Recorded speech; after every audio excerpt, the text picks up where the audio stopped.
What does it mean to be free? Is it about being able to do whatever you want? Or is it a quiet feeling of peace inside your own heart? When you are young and you feel like you are in a cage, sometimes you will do anything to fly away. You will take the first open door you see, without thinking about what is on the other side. This is a story about a choice like that. A choice made not for love, but for freedom. Or for what I thought was freedom. I would like to know your thoughts. What does true freedom mean to you? Please share your feelings in the comments. My name is Maria, and I got married when I was 19 years old. My childhood home was beautiful on the outside. It was a perfect house, with a perfect garden, in a perfect neighborhood. But inside, it was a quiet, cold, and lonely place. My parents were not bad people. They never hit me. But they were very, very strict, and they were very controlling. My life was a long list of rules. I had to be home by 8 p.m. I had to get perfect grades in school. I had to wear the simple, modest clothes they chose for me. They did not approve of my friends. They said my friends were a bad influence. My house was not a place of warmth or laughter. It was a place of high expectations and quiet disappointment. I spent my whole life trying to be the perfect daughter. But it was never enough. I felt like I was suffocating. I was a bird in a beautiful gilded cage. All I dreamed of, every single day, was escape. I dreamed of a small, simple life that was my own. A life where I could make my own choices, make my own mistakes, and be my own person. When I was in my first year of college, I met Tom. He was a few years older than me. He was not a prince from a fairy tale. He was just a normal, kind man. He worked at a garage, fixing cars.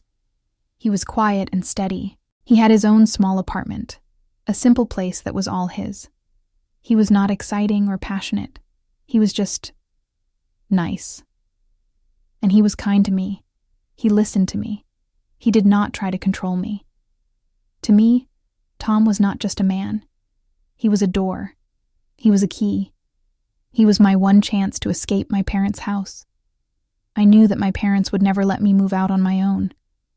But if I was married, then they would have to let me go. It was a respectable, traditional choice. It was a choice they could not say no to. I started to spend all my time with Tom. He was happy to have a girlfriend. I think he was a little lonely too. I was so focused on my plan, on my escape, that I made myself believe I was in love with him. I told myself that his kindness was love. I told myself that the safety he offered was love. Our relationship moved very fast. I was the one who pushed it forward. After only a few months, I started to talk about the future, about marriage. Tom was surprised, but he was happy. He was a simple man who wanted a simple life, a wife, a home, a family. And I was there, a nice girl who wanted to be his wife. One evening, he took me to a simple restaurant, and he asked me to marry him. I said yes immediately. My heart was not full of a deep romantic love. It was full of a desperate, excited relief. I was finally getting out. When I told my parents, they were not happy, but they were not angry. They were just cold. They did not think Tom, a simple mechanic, was good enough for their perfect daughter. But they could not stop me. We had a very small wedding at the city hall. My parents were there, their faces like stone. Tom's parents were there, looking happy but a little confused by how fast everything was. As I stood there, saying my vows, I was not thinking about a lifetime of love and partnership with Tom. I was thinking, I am free. I did it. I am finally free. After the ceremony, we went to our new home, his small apartment. It was not fancy, but it was ours. As he carried me over the threshold, I felt a huge wave of relief wash over me. I had escaped, but as the door closed behind us, and I was finally alone with my new husband, a man I barely knew, a new quiet fear started to grow in my heart. I had escaped the cage of my parents. But had I just locked myself in a new one? The first few weeks of my marriage were a strange and wonderful dream. The feeling of freedom was intoxicating. I could wear jeans on a Tuesday. I could stay up late reading a book. I could decide what to make for dinner. These were such small things, but to me they were everything. Tom was kind and easy to live with. He would go to his job at the garage, and I would take care of our small, clean apartment. I would call my parents once a week. The conversations were short and formal, but they did not tell me what to do anymore. I had done it. I was a married woman. I was an adult. I was free. But as the weeks turned into months, the beautiful shine of my new freedom started to fade, and I started to see the reality of the life I had chosen. Tom was a good man. He was a good husband. He was never unkind. He was steady and reliable. He would come home from work every day at 6 o'clock. He would kiss my cheek. We would eat dinner while watching the news on television. After dinner, he would watch sports or a movie. I would read a book. At 10 o'clock, we would go to sleep. And the next day, we would do it all again. It was a safe life. It was a predictable life. And it was a very, very lonely life. We lived in the same small apartment, but we were miles apart. We did not have deep conversations. We did not share secret dreams for the future. I had married him to escape the cage of my parents' rules. But I realized I was now in a different kind of cage. It was not a cage of control. It was a cage of quiet, boring, and empty days. I felt so guilty. Tom was happy. He thought we had a perfect, normal life. He thought I was his happy, loving wife. He had no idea that I would lie in bed at night, looking at the ceiling, feeling like I was suffocating all over again.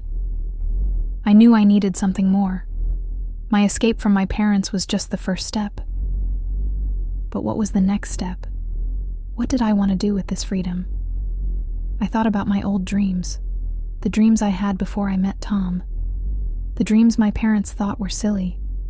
I had always loved art and history. I dreamed of studying, of learning, of filling my mind with big ideas and beautiful things. One day, I found a brochure for the local community college. They had evening classes. I could study art history. My heart felt a spark of excitement for the first time in a long time. That night at dinner, I was so nervous, but also so hopeful. I decided to tell Tom about my dream. I waited for the television news to finish. I turned to him. "Tom," I said, my voice full of a hopeful energy. "I was thinking about something today. I would really love to go to college. Just a few evening classes. They have a wonderful art history program." I waited for him to smile, to say it was a great idea, but he did not smile. He just looked at me with a completely confused expression. "College?" he asked, as if I had said I wanted to fly to the moon. "Why would you do that? You don't need to go to college, Maria." I tried to explain. "I know I don't need to," I said. "I want to. I want to learn. It's a dream I have." He still did not understand. He reached over and patted my hand, like I was a silly child. "But we have a good life," he said, his voice so full of a simple, kind cluelessness. "I have a good job. We have our home. We can start a family soon. A wife doesn't need to go to college. Isn't this life enough?" His words were not mean. They were not controlling, but they broke my heart. In that moment, I saw the true shape of my new cage. It was a small, comfortable, and predictable life, with no room for big dreams. I had escaped my parents, who told me how I should live my life.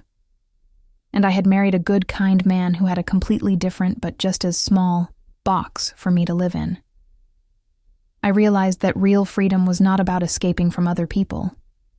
It was about having the courage to build a life that was truly your own, and I did not know if I had that kind of courage. Tom's words, "Isn't this life enough?"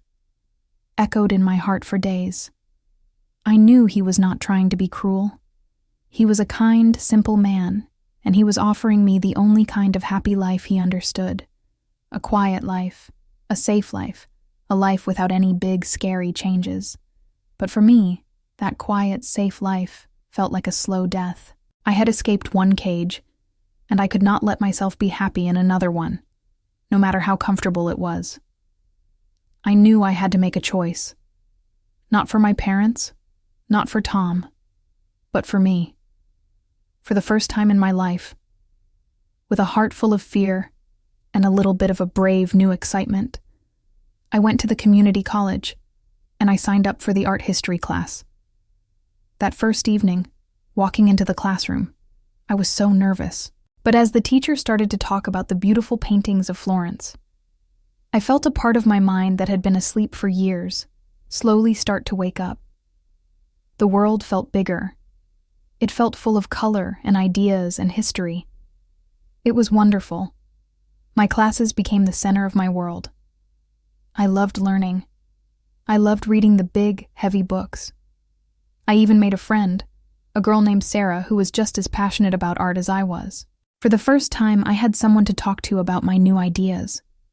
My life was finally starting to feel like my own. I was not just a daughter or a wife.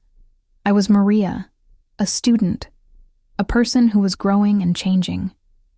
But every time I came home from class, my bright, colorful world would become small and gray again. I would be so full of excitement about a painting or a period in history. I would try to share it with Tom. Tonight we learned about the artist Caravaggio, I would say. His use of light and shadow is just incredible. Tom would be sitting on the sofa, watching TV. He would turn to me and smile, a kind, empty smile. "That's nice, dear," he would say. And then he would turn back to his show. He was not interested. He did not understand my passion. Our worlds were becoming more and more different. I was growing, and he was staying in the same place. And the distance between us was becoming a huge, silent canyon. He started to feel it too. He became quiet and sad. I was not the same simple girl he had married. I was a stranger who lived in his house, a stranger who was always reading books he did not understand and talking about things he did not care about. The sad, inevitable conversation happened one Sunday afternoon. The apartment was quiet. "We don't talk anymore, Maria," he said, his voice full of a quiet hurt. "You are always in your own world. This college thing, it has changed you. This is not the life I thought we would have together." I looked at him, at this good, kind man who had been my escape, my rescuer, and my heart was full of a deep, sad affection for him. But it was not the love of a wife for a husband. "I know," I said, my voice gentle. "And I am so sorry, Tom. But I cannot go back to the person I was. I was not a whole person then. I was just a scared girl, running away. I am finally learning who I am. And the person I am becoming, she does not fit in this life." The truth was there, between us, in the quiet afternoon light. We were not angry at each other. We were just two very different people who had tried to build a life on a foundation that was not real love. I had used him to escape my parents. He had wanted a simple, traditional wife. We had both made a mistake. And we both knew that our short, sad marriage was over. We were two strangers again, but this time with a shared, quiet sadness for what could never be. Our separation was the kindest, saddest goodbye. There were no angry words, no blame. We were just two good people who had made a mistake. We had tried to fit into a story that was not ours. We packed up the small apartment together. I wished him a happy, simple life, the one he truly wanted. And he wished me a big, interesting life, the one he knew I needed. He was my first husband and my first real friend. I will always be grateful to him for opening the first door for me. For the first time in my life, I was completely on my own. I rented a tiny room near my college. It was not much, but it was mine. Life was hard. I worked a part-time job in a coffee shop to pay my rent. I studied late into the night. I ate simple meals. I was poor, and I was often tired. But I had never felt so alive. Every choice was my own. Every small success was mine. This was not the easy freedom I had dreamed of in my parents' house. This was a difficult, real, and beautiful freedom. I was building my own life, one small, hard brick at a time. I continued my studies in art history. My world became bigger every day. I made new friends, people who loved to talk about books and ideas as much as I did. I spent my weekends in museums, feeling a deep sense of peace and belonging. I was not a daughter. I was not a wife. I was just Maria. And I was discovering day by day who Maria was. She was a strong, smart, and capable woman. I was finally starting to like her.